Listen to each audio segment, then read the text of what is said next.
Every day, another wild conspiracy theory about Diddy proves true, and the situation is growing more alarming. The latest revelation from a Homeland security source confirms that Diddy has been operating a blackmail ring within the hip-hop industry, allegedly backed by both domestic and foreign intelligence agencies. Picture Jeffrey Epstein, but in the world of hip-hop. Freaking tunnel. All right, guys, let's go check out this tunnel. Yo, what the hell? Where does it go? Found secret tunnel underneath the pedo's mansion. Daily Mail. Epstein list reignites suspicion the pedo financier was working for Mossad and blackmailing the elite with help of information he gleaned from useful idiot Prince Andrew after meeting Israeli Prime Minister Ehud Barak at least 36 times. Of course, Mossad is Israel's intelligence agency. Now, the article quotes a former Mossad operative, Ari Ben Menash, as saying, this, Prince Andrew wasn't being blackmailed, he was being used as a useful idiot. He was being used to bring in some of the celebrities. Prince Harry's name has been mentioned in court documents related to allegations Sean Diddy Combs to multiple people. A $30 million lawsuit brought by record producer Rodney Jones claims Diddy's affiliation with high-profile people such as Prince Harry gave his actions legitimacy. This new lawsuit just came out that shows tons of evidence that P. Diddy, Puff Daddy, has been running a blackmail operation very much like Jeffrey Epstein, but in the rap and music industry for basically 30 years. And in that lawsuit, we learned that his head of security while he's running the blackmail ring is this guy named Fahim Muhammad, who before working for Diddy was the head of security for Michael Jackson when he was only 21. And he was one of the first people on the scene when Michael Jackson died. And before we go to Michael Jackson, the most important part of the Diddy case to bring across is the fact that the record executives at the very top knew what P. Diddy was doing, without necessarily taking into account the way that the press had been smearing him in really messed up ways for years. And then a bunch of documentaries were made before and after his death, smearing him left, right, and center. But the Diddy lawsuit directly points out and reminds us that the people that own the record companies also own the media publishing businesses that can print the tabloids. They have close relationships with the people that own the newspapers and the magazines that print these stories, that make these movies. That's how they offer record contracts to people and then get them to the top of the charts right away. That is, if they play ball. The far more interesting and relevant claims is that Michael Jackson said a lot of things about Jewish people, particularly later in his career. And then he was smeared to all hell and back as an anti-Semitic Nazi. Except that when you search YouTube for the actual original phone call recording where he called Jews leeches, YouTube won't let you see it. Focus our attention on a little girl named Ava Grace Baldwin. She was just 6 years old when she was reported missing from her elementary school in Texas. She had not shown up for school in nearly 3 weeks when the school contacted her father. Police believe her mother took her. For the last 8 years, her dad has been on a quest to find Ava. My name's Ava. I'm a Scorpio. No. What's your last name? Oh, Ava Combs. What's your other last name? Ava Baroni. Ava Baroni Combs? Yes, it was breaking news. Diddy adopted a white child. I want you to tell them the story about how I adopted you. But you still have beautiful parents but you're my child also. But please tell the story. So, I was on the streets, and then Papa Combs decided that he would like to be a caring man. So then he saw me and decided to pick me up and said to come inside and play with his kids.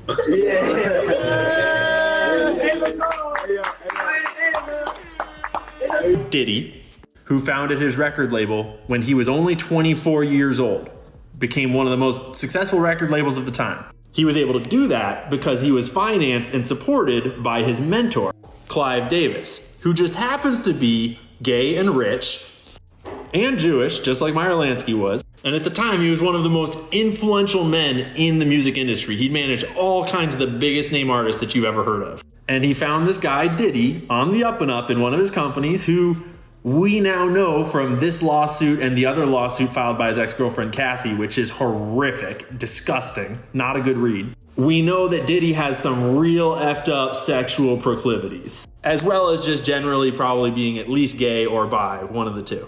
So Clive Davis finds this guy with questionable morals, questionable sexual habits, and ready to go fucking crazy whatever. Like, he's willing to shoot people. He's willing to launder money. He's willing to do crazy drugs. He's willing to do basically anything. This is just me speculating on Clive here, on his motivations, but Clive mentored Diddy, and Clive brought him up, and Clive elevated him to a record executive by helping him found his label, Bad Boy Records. That was Clive's move. He did that.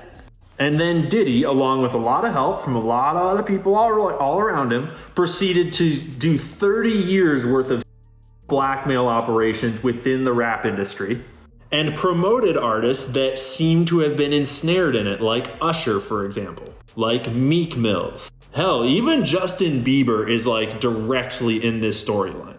And so what you wind up with is a rap industry, a music industry that is full of people that are creating the types of music that the people above them, that the people that hire them, that the people that manage them want them to make. They're all terrified of stepping on the wrong toes or getting out of line or doing what they're not supposed to for one blackmail reason or the other. And we wind up with an entire industry full of musicians that are glorifying gangs and violence and sex and drugs. I mean, think about it. There's no better way to undermine an entire population, an entire race, an entire culture, than to target their kids with subversive messages that they're going to think is cool and the parents can't say shit about it. But I think it helped change the course of the crack epidemic. I don't know what's this opioid thing, man. But being a crackhead wasn't cool back then. Being a crackhead wasn't cool. Now they seem like they're making it cool to be drinking lean and syrup and it's the most dangerous. It's the most dangerous thing that's facing our society. So why sign an artist that would promote that? Because I already answered that question. You weren't paying attention. My beef was with Lior because I think he's a fake CEO and I think he's fronting on my culture, but he can't front on anybody else. And I'm calling him out publicly, and I want him to stop trying to rape my culture. Go make some money with some other people. Like, stop having your agenda be hip hop. Like when Joey was like, our agenda to open up Asylum was to go, it didn't say nothing about going to get no rock and roll. It was go to get people that they don't even care about and make money from them. Yeah, just get money in their culture. Let them do it. Let's let the violence stay there. Let's benefit from the violence and not bring in, you know what I mean? It was like they have people that their job is to create beef so that they can monetize it, but they don't let their culture feel it. But they make money from it, and they can't make any money or get any respect in their culture. That's why they're in our culture. Diddy, boys, it's nasty. It's nasty. You keep that shit right over. You have that shit go right past me. It's nasty. It's nasty. Like, boy. Y'all be thinking people are crazy when really it's the industry that's made them crazy. But y'all don't want it to be true because y'all really be worshiping these people on the screen. Many claims about Diddy in recent months and years have been dismissed as conspiracy theories, with those who tried to expose him being labeled as crazy, bitter, or jealous. When someone like Kanye West speaks out about the powerful individuals Diddy works for, they are swiftly labeled with an anti-label, shutting down any chance of considering their points. Named Lucien. So all of his streams in the number ones is controlled by someone named Lucien. Well, Lucien worked for people who control the banks in Africa, who keep, oh my God. Think about we had Black Wall Street, we had Harlem, we've been gentrified, and we ain't really been pulled together since, other than to maintain what they call the black vote, which you don't have an opinion in that vote. And then they get all these celebrities, they go on TV like, we got a problem with his political opinion. He's out of control. He's bipolar. He's anti-Semite. He's whatever they want to call somebody to try to get people to not listen or have. Lucien Grandage, he is one of the most powerful men in Hollywood and music. And he been up in Diddy's room. So this man right here is Sir Lucien Charles Grandage. He's been the CEO of Universal Music Group since 2010, so he done seen some. So I had to go to the damn documents. I had to see if this man was actually named. And he is. As you can see, it says Lucian Charles Greenwich. And it also says Universal Music Group. On top of that, it says Ethiopia. I cannot fuck up her last name. I refuse to. But she was also a big person in Universal Music Group. And then Christina Coramham, Lord forgive. But she was like Diddy's second hand. And here on page 4, they are all listed by name and picture and description.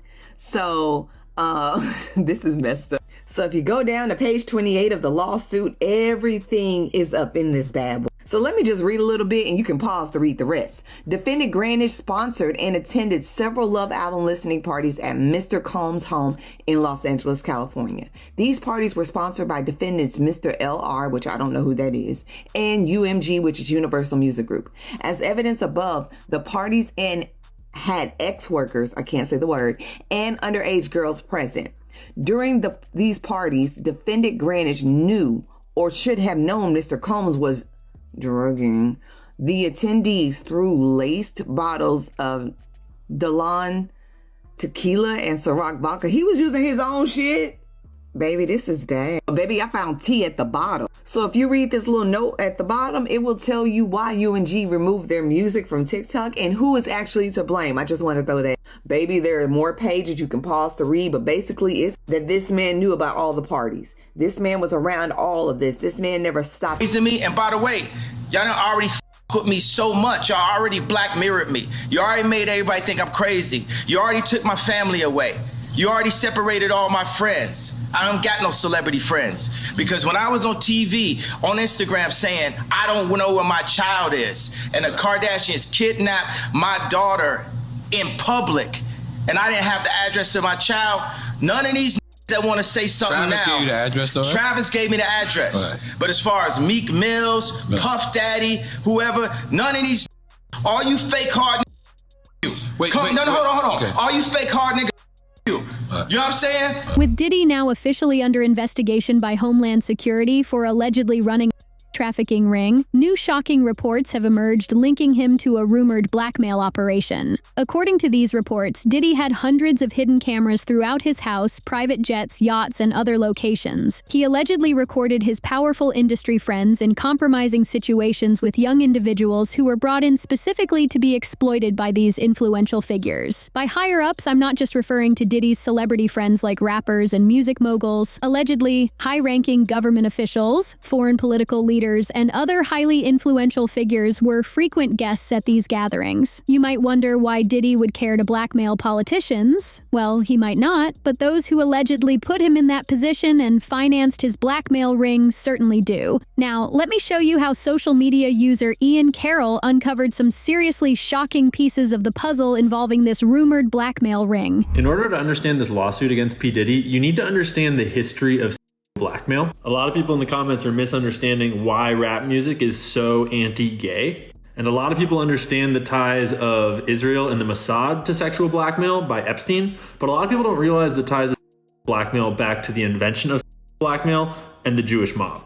So if you don't know what's going on, Diddy, one of the most influential people in the rap industry over the last 30 years, just got served this court case that alleged all kinds of crimes, including murder and drugs, but especially having all of his homes wired with cameras and hosting parties with underage girls, rappers, label executives, celebrities, politicians, and collecting blackmail on tons of important people. Like, we're talking Jeffrey Epstein level of operation, but in the music and entertainment industries. But the thing about a court case is that we're only getting the allegations that are in that case, and they're only relevant to what that defendant saw and experienced. And so the bigger picture is not filled in directly. You have to kind of understand the history of this stuff and what each thing might imply about the bigger picture. And that requires an understanding of the history of this stuff. And it's not complicated, and it's a wild story. So, the FBI was founded by J. Edgar Hoover. He actually was the head of the Bureau of Investigation, the BOI, before the FBI was even invented back in the 20s. And he served there for 11 years. Then they invented the FBI, and he served as the head of the FBI for 37 years, totaling 48 years leading what was more or less the FBI. So we're talking like all the way from like the Great Depression through World War II into like the 60s. Like through the 60s music revolution into the 70s. All of that time period, the FBI was led by the same person, and he was one of the most corrupt government officials in all of U.S. history. And understanding the state of organized crime and of law enforcement in America is impossible if you don't know about J. Edgar Hoover. And understanding the nature of blackmail is impossible if you don't know about Meyer Lansky, who was a boss in the Jewish mob back in the 30s, 20s, like the Prohibition days and so on. Meyer Lansky, this Jewish mob boss, basically invented the concept of blackmail. And he did it by blackmailing J. Edgar Hoover, the guy who was explicitly supposed to be taking guys like Meyer Lansky down. The Wikipedia articles are sanitized, but basically Meyer Lansky had a photo of J. Edgar Hoover using his mouth on his main assistant, Clyde Tolson. Realistically, it was his boyfriend. They were a couple. But then, once Hoover was blackmailed, he was like, fuck it, how much worse could it get? And so he started hosting blackmail parties in collusion with these mobsters and inviting all sorts of important people to these blackmail parties to collect his own blackmail. This all happened in what was called the Blue Suite at the Plaza Hotel. And it was basically a bunch of male cross-dressing all caught on camera for like a decade or more. And because Hoover was already blackmailed by the most powerful gangsters in the world, like he didn't, and he just went and hosted them, and everybody got blackmail on everybody. But the critical piece to understanding the gay aspect of rap music today and the whole situation back with Hoover is that at the time, remember, Cold War, McCarthyism, like we got to get rid of all the communists. There was what was called the Lavender Scare, which is basically just saying that they were all really worried that gay people would get blackmailed by the Soviet Union. And so it wasn't good to be gay, because if you were gay, you could get blackmailed because you wouldn't want anyone to know you were gay. And so don't be gay. And so you should be ashamed of being gay. And so then they'll blackmail. It's like, see, it's like a big circle of how the one creates the other, creates the other, creates the other. Yeah, now think about rap music. All the rappers are super hard and like gay people suck, and then like a bunch of them are gay and they're getting blackmailed about it, and so they rap more about how they're hard and gay people suck, and it creates this little circle. But what do you think about this rumored blackmail ring? Do you believe Diddy was truly running this operation for some very powerful individuals? Share all your thoughts in the comments section and be sure to stay tuned for the next video.